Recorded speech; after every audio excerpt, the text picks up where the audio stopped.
sea, un gobierno que deja morir niños en Tacha, en los hospitales, en cruces de bala, por Dios. O sea, no es un gobierno que deba seguir al frente del país. Y Ecuador Revolución Ciudadana está denunciando el asalto democrático y avanza en su reestructuración nacional. Una reciente emisión del podcast La Dominga, transmitido desde Guayaquil, la dirigencia de la Revolución Ciudadana manifestó una profunda preocupación por lo que califican como una ruptura del Estado de Derecho en Ecuador. Gabriela Rivadeneira y Sofía Espín, dirigentes del movimiento, denunciaron una estrategia sistemática por parte del gobierno de Daniel Noboa para tomar el control de instituciones clave, incluyendo gobiernos autónomos descentralizados GAD. Según las ponentes, el caso más alarmante es el de la prefectura del Guayas y la situación del alcalde de Guayaquil, Aquiles Álvarez, a quien describieron como un preso político tras su traslado a una cárcel de máxima seguridad sin una sentencia en firme, obstaculizando su gestión electa por voto popular. Vamos a mirar. Bueno, hace poquito recibimos esta noticia, ¿no? Ecuador entre los 50 países con población en riesgo de enfrentar crisis alimentaria. Y uno no lo puede creer cuando es un país que llegó a tener y trabajó y está contemplado en la Constitución la seguridad alimentaria, la soberanía alimentaria. Es decir, que nuestra alimentación no dependa de lo que tengamos que importar. Entonces, atendiendo al sector agrícola, el gobierno nacional está quebrando al sector agrícola. Recuerda que el programa de los silos que fue implementado con el presidente Correa fue eliminado por los gobiernos subsiguientes, Moreno, Lazo y Noboa.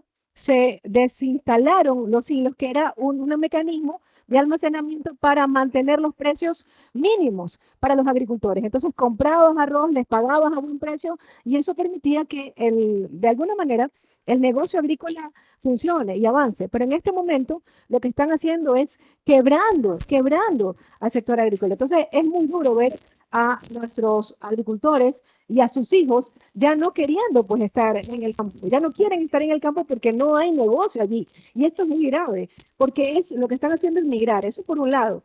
Por otro lado, ¿qué está pasando? Del sector agrícola, muchas se están volviendo camaroneras. Entonces, eso es grave porque Claro. nosotros somos un país que dependemos de nuestro agro, somos un país arrocero y eso es preocupante para todo el agro y para el país, ¿no? Tal así que estamos entre los 50 países con población en riesgo de enfrentar esta crisis alimentaria.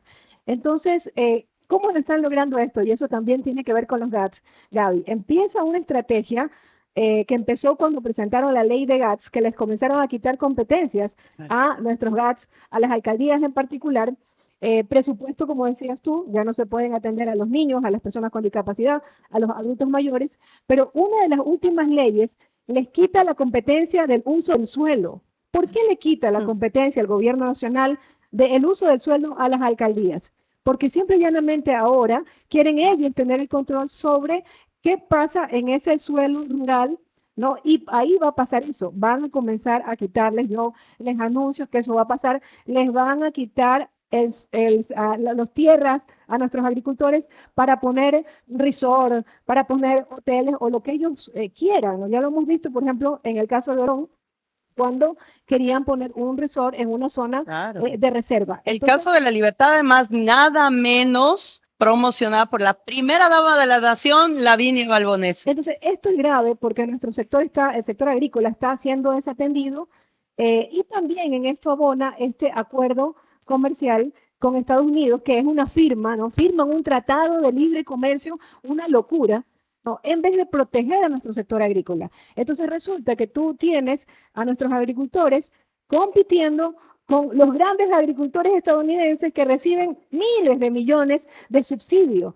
Y el gobierno no los está mirando a nuestro sector agrícola. Entonces, esa falta de atención a ese sector nos va a pasar factura y vamos a tener profundos problemas. Ya se habla de que hay millones de ecuatorianos que no comen las 3 comidas y eso te habla de pobreza, te habla de un gobierno que no está pensando en nuestra ciudadanía, no está pensando en los ecuatorianos, ecuatorianas, en la niñez. O sea, un gobierno que deja morir niños en Tacha, en los hospitales, en cruces de bala, por Dios. O sea, no es un gobierno que deba seguir al frente del país. Y además, recordemos dos cifras que a mí me hieren, me duelen y que espero que a todos nos duela. En Ecuador de hoy, un niño, niña o adolescente muere, desaparece cada 15 horas. Un niño, niña y adolescente en el país está muriendo, desapareciendo cada 15 horas. Y una mujer está siendo asesinada cada 22 horas. Esa es la situación de nuestra patria ahora y por eso el tema de la reconstrucción de un proyecto alternativo es urgente, por no decirlo emergente, dentro de la política y el trabajo con la sociedad. Ahora hemos visto muy activos en las asambleas, y eso es algo fantástico, porque en las asambleas cantonales y provinciales hay muchos compañeros y compañeras del sector artesanal, del sector campesino, del sector social, participando en nuestro proceso de reestructuración. Hoy es el momento en el que todas y todos nos sentemos en la misma mesa, pero también nos encontramos con una pérdida de la institucionalidad y decía antes de arrancar la conversación con Sofía sobre el tema de las instituciones y cuánto hay que defender la democracia. La democracia no es algo abstracto, el Estado y el gobierno no es algo abstracto, no es algo que está lejísimos y que no nos topa. Al contrario, se evidencia y es parte de la pedagogía popular que hoy tenemos que hacer con nuestra población. La vida misma de las y los ecuatorianos. Está en el tema del agro, de lo que nos alimentamos, de lo que, del estudio, de la salud, de la vivienda, de los servicios básicos. Ahí el gobierno pueda garantizar desarrollo, derechos y buen vivir. ¿Qué pasa entonces cuando a través del sistema electoral, que a propósito, nuestra solidaridad con los militantes y la dirigencia de Construye y de la Unidad Popular, que el día de hoy, domingo, en la mañana, el Consejo Nacional Electoral en sesión del Pleno acaba de votar ya definitivamente para quitar del registro de partidos y organizaciones políticas a estas dos organizaciones. Primero ahí me dicen, es que ustedes también hacían lo mismo. Ya hemos dicho en otros programas. No hacemos lo mismo. Las normas de la democracia son absolutamente claras. Después de un proceso electoral, si no cumples un porcentaje de vigencia, obviamente pierdes el registro porque pierdes representatividad. Pero ¿a quién se le ocurre en pleno calendario electoral no solo suspender a la mayor y principal organización política de este país, que es la Revolución Ciudadana de manera ilegal, sino en pleno calendario electoral, quitar dos instituciones, dos partidos políticos del padrón de organizaciones políticas frente a las próximas elecciones de los gobiernos locales? Esto bajo mandato de Nova, porque además cree que si le dejan solito en la papeleta, va a ganar y va a legitimarse, lo cual es erróneo y esa es una alerta al pueblo ecuatoriano. Muchas organizaciones políticas han recibido amenazas de que les anularían, les suspenden o les quitan si es que hablan siquiera con la Revolución Ciudadana. Así que, como hemos dicho a toda nuestra militancia, el 4 de mayo diremos cuál es la organización y cuáles son las organizaciones con las que vamos a participar en el próximo periodo electoral. Pero también pasa algo con las instituciones que gana electoralmente la Revolución Ciudadana. Y lo que pasó en Guayas no podemos dejar pasar nada más sin un análisis, porque eso también irrumpe la vida democrática, porque el asalto a mano armada, quitando instituciones que la Revolución Ciudadana y entregársela a ADN y a Daniel Noboa tiene una muestra absolutamente clara. Y no solamente es la prefectura, la alcaldía. Aquiles Álvaro es preso político de este gobierno en la cárcel de máxima seguridad en funciones, un alcalde en funciones que no tiene sentencia, que está en un proceso de investigación, está en la cárcel del encuentro, en la cárcel de máxima seguridad. Pero el presidente Daniel Noboa, Sofía, nos dice en una entrevista muy flojo, de huesos, dice, el alcalde está preso y tendrá que rendir cuentas ante la justicia, pero el mejor perfil para dirigir Guayaquil es mi madre. Porque ni siquiera le pone nombre, ¿no? O sea, ni siquiera le pone el nombre, es mi madre. Bueno, ahora, ¿qué se espera con la prefectura? Este señor, ¿qué es? Encalada, Carlos Encalada. Que además, ojo, no es un simple agroindustrial, ¿no? No es apolítico, como dijo en una entrevista. Los apolíticos son los peores, porque los que se dicen apolíticos son los que son una servidumbre de la derecha y la oligarquía de este país. Pero además ya va a ser el candidato a prefecto por ADN. Pero se robaron bajo asalto esa prefectura, bajo extorsión, bajo chantaje. Y es una prefectura de la Revolución Ciudadana. ¿Cómo analizar esto desde el tema de la democracia, Sofía? ¿Qué momento está viviendo el país frente al tema de la ruptura del Estado de Derecho y del asalto de las instituciones que las ganan, obviamente, por votos, otras instituciones? Yo te decía, Gaby, que hay una estrategia del gobierno de querérselo tomar todo, ¿no? Se ha tomado el sistema de justicia, no le permitió acceder a la señora Alexandra Villasís, que le correspondía, le negaron un permiso de ejercer cargo público que lo tenía que dar el Ministerio de Trabajo, se tomaron 2 o 3 meses hasta que lograron reemplazarla, mientras que a un ministro de Salud le dan en un par de horas la posibilidad de que acceda cuando él también tenía una prohibición de ejercer cargo público.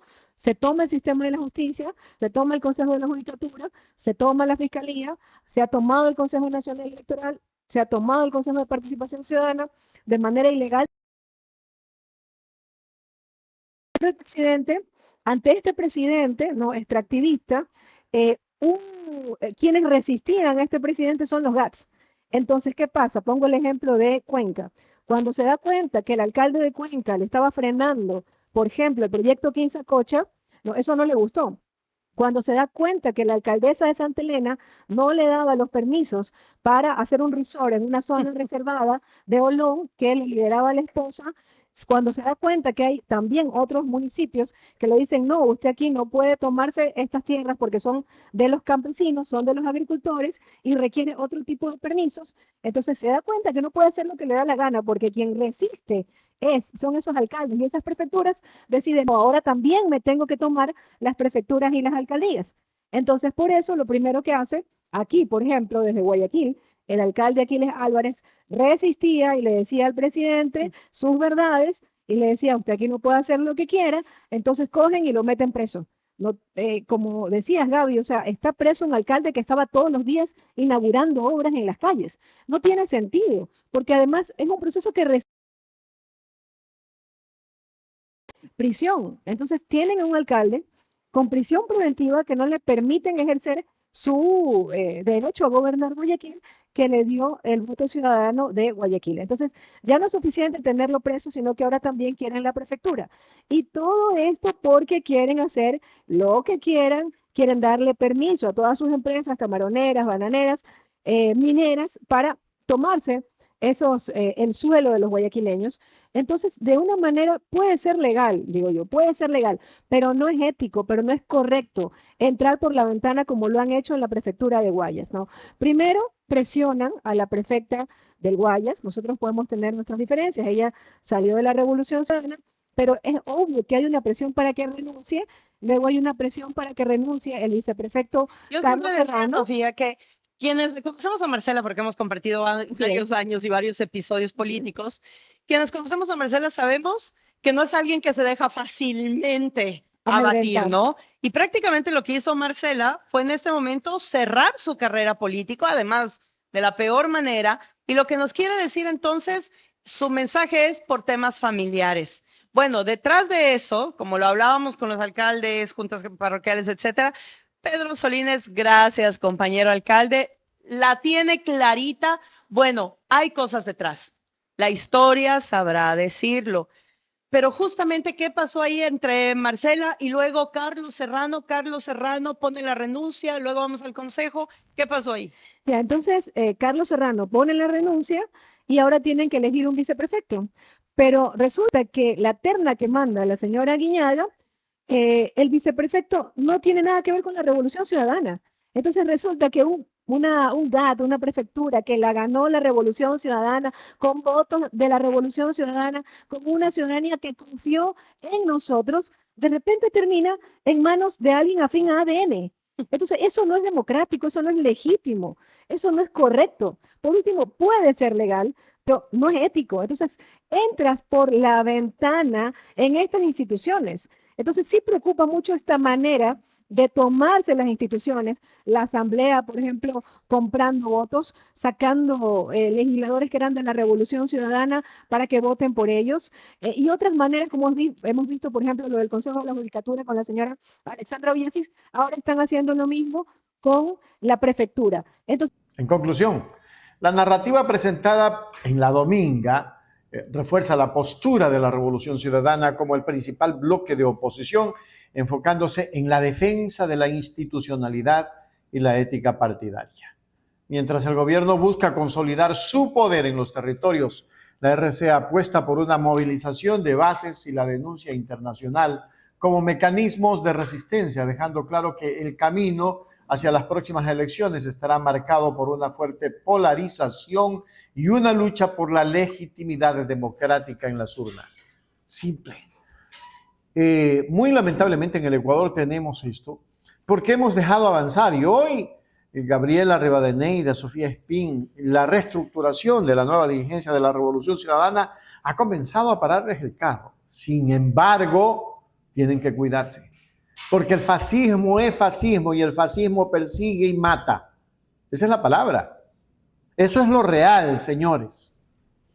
El fascismo persigue, mata, saca de la lid política. Eso han hecho. Eso hicieron con Aquiles, eso hicieron con Jorge, eso han hecho con la mayoría de los dirigentes de los movimientos de izquierda. Y no hablo precisamente de la Revolución Ciudadana, de los movimientos de izquierda. Ahí se las dejo para que ustedes estén claros en el tema. Es duro lo que pasa en el Ecuador, pero tenemos que luchar. Y tenemos que luchar unidos. Escuchen esto, unidos. Si la patria no se une, la derecha nos hunde.